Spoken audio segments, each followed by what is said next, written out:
Superman, the first superhero. Actually, the first superhero was the I'm gonna kill you. What? Superman, while the face of the superhero genre, it seems like in recent years, most people who aren't familiar with his stories tend to just write him off as boring, because he's too OP, vanilla, or just any reason at all. I'm gonna be honest, I've been guilty of that before. Whenever I think about my favorite superheroes, he almost never crosses my mind. I've always just been kind of indifferent to Superman, like, he's cool, I guess. At first glance, it's just hard to get invested in a guy who has no real threats and is a walking cheat code, but that's where My Adventures with Superman comes in, a new anime-inspired Superman tune on Adult Swim. So, will My Adventures with Superman finally get me to care about supes?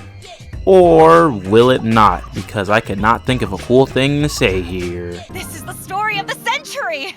Stolen military robots taken down by a Superman! First things first, based on these first 2 episodes, is the show any good?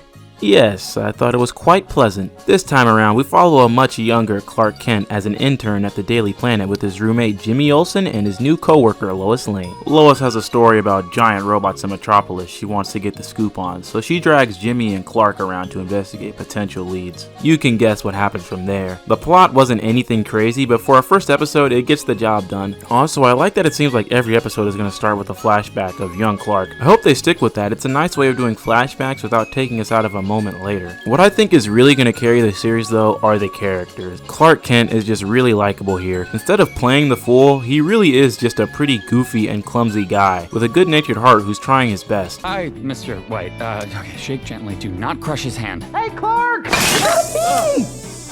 Today just be normal. Lois is a very headstrong person who's just trying to prove herself, even if it means potentially putting others at risk. But she also owns up to her mistakes and isn't afraid to get in on some of the action. Very early on, they establish Clark and Lois like each other, and it's very cutesy stuff with them. It works because they're so different from each other, Lois being upfront and brash, while Clark is more mild-mannered and timid. Jimmy is here as well. Aesthetically, this is very anime, from the humor to the pacing of the action. If you've ever seen Voltron, it closely resembles that type of comedy and design, which isn't surprising since you got producers from Voltron and She-Ra working on this show, which I learned thanks to Bat Signal 3469. Your contributions will not go unnoticed, Bat Signal. The show is also just a very cute show, so they lean into that aspect a lot. The interactions between the cast are just very wholesome. It gives me a warm feeling inside. While for the most part, I do like the art style, I just hope it doesn't lean into too many anime tropes. Like there's a point where Superman is down for the count and bro goes Super Saiyan. I understand that this may be a reference to something else, but the way it's framed, it just kinda looks like an anime power-up. And I was just thinking, does Superman really need a super form? I always thought his appeal was that he would always get up because he knows he's the strongest, and if he can't stop something, who will? But maybe his Zenkai boost mode will grow on me though. The action in the first episode was solid, nothing to write home about. I have no doubt it'll get better over time, so I'm excited for when he gets to fight a stronger villain. Also, some of the designs are a little odd, like you're telling me this was supposed to be Livewire, I would have never guessed that. And when he showed up, I was in disbelief, cause this is supposed to be Slade?